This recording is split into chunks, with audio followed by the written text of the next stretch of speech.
মাঝে মাঝে মনে হয় বাসায় ঈদ আসে আর বাচ্চাদের জন্য তো আরো আগে আসে। শুক্রবার আসলে বাচ্চাদের জন্য এত একটা খুশির দিন হয়, মনে হয় তারা প্রতি সপ্তাহে ঈদের দিন উদযাপন করে। শুক্রবার আসলে তারা নামাজে যাবে, ভালো মন্দ কিছু খেতেই হবে। তো সকালবেলা কিছুটা বাজার লাগবে বলেছিলাম, সেগুলো আপনাদের ভাইয়া এনে দিয়েছে, আর সাথে কিন্তু একটা ব্রয়লারের মুরগি এনেছিল। ছেলেমেয়েরা আবদার ধরেছে আজকে পোলাও মাংস খাবে, আর আমি সেটা রান্নার জন্য কিন্তু সব প্রসেসিং করে চলে গেলাম রান্নার জন্য রান্নাঘরে। এই মাংসটা ভাবলাম আজ আমি একটু ভিন্ন রকমে করে রান্নাটা করে দিই, সব সময় কিন্তু একইভাবে খেতে আর ভালো লাগে না। তো শুরুতেই কিন্তু আমি কিছুটা পেঁয়াজ বেরেস্তা করে নিয়েছি, আর সেই তেলের মধ্যেই কিন্তু আরও কিছুটা পেঁয়াজ, কাঁচামরিচ নিয়ে নিয়েছি, টমেটো, শুকনা মরিচ একসাথে হালকাভাবে ভেজে নিব যাতে করে কাঁচা দুর্গন্ধটা সরে যায়। আর টমেটোর উপরের যেই চামড়াটা সেটাও আমি উঠিয়ে নিলাম।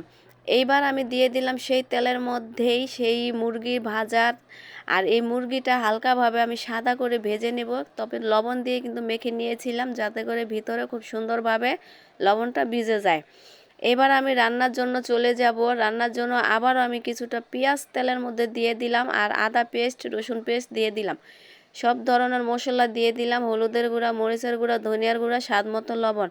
আর ওই যে শুরুতেই আমি কিছুটা পেঁয়াজ টমেটো ভেজে নিয়েছিলাম সেটাকে আমি ব্লেন্ডারে মশলা বানিয়ে নিয়েছি। আর এইভাবে মশলা দিয়ে রান্না করলে এই মুরগির মাংস আঙুল চেটে পুটে খেয়ে নিবে, এত মজা লাগে। সাথে আমি দিয়ে দিলাম কিছুটা চিকেন রান্না করার মশলা, আর এই মশলাটা আমি অ্যাড করে দিলাম আরও সুন্দর একটা ফ্লেভারের জন্য। দিয়ে দিয়েছি কিন্তু আমি তেজপাতা, দারচিনি, এলাচ, লবঙ্গ সব একসাথে করে। আর এখন দিয়ে দিলাম আমি মুরগি যে ভেজে রেখেছিলাম সেটা। এইভাবে কষাতে কষাতে কিন্তু মুরগিটা আমার রান্না করতে হবে। আরও কিছুক্ষণ কষিয়ে নিব আমি ঢাকনা সহকারে ঢেকে। আর ঢাকনাটা উঠিয়ে কিন্তু আমি আবার নাড়াচাড়া করে নিলাম।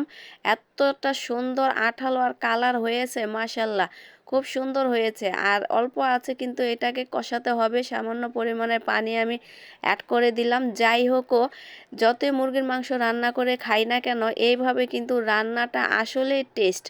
একদিন ট্রাই করে দেখবেন। কাঁচামরিচ দিয়ে দিয়েছিলাম উপরে, কিন্তু আমি পেঁয়াজের বেরেস্তা দিয়ে সুন্দর করে আরেকটু পরিমাণে ঢেকে রান্না করে নিব, এত টেস্ট হয়েছিল। যাই হোক, কথা বলতে বলতে কিন্তু মুরগির মাংসটা রান্না করা শেষ। এবার আমি বড় এক হাঁড়ি বসিয়ে দিয়েছি পোলাও রান্নার জন্য। সরি, পোলাও না, প্লাউ। এখন তো আবার পোলাও বলা যাবে না, প্লাউ বলতে হবে। তো আমি তেলের মধ্যে পেঁয়াজটা হালকাভাবে বেরেস্তা করে নিয়ে কিন্তু দারচিনি, এলাচ, লবঙ্গ, তেজপাতা সব কিছু হালকাভাবে ভেজে নিয়েছি সুন্দর একটা ফ্লেভারের জন্য, যাতে করে তেলের মধ্যে ওই গ্রানটা ছড়িয়ে যায়। পোলাওয়ের চালটা আগে থেকে কিছুক্ষণ ভিজিয়ে আমি ঝরিয়ে রেখেছিলাম, ভালো করে কষিয়ে নিয়েছি একদম ঝরা ঝরা করে। আর এখানে আমি গরম পানি অ্যাড করে দিলাম। আজকের এই রান্নাটা কিন্তু আমি একদম কোনো টক দই বা দুধ ছাড়াই রান্না করে নিব। এইভাবে ঘরোয়াভাবে রান্না করলে এতটা মজা লাগে। উপর থেকে বেরেস্তাটা আমি দিয়ে দিলাম, কি সুন্দর একটি ফ্লেভার যে হচ্ছিল। যাই হোক, আমার আম্মা জানারা, আব্বা জানেরা খেয়ে তো মাশাল্লাহ খুবই খুশি, আমিও খুশি।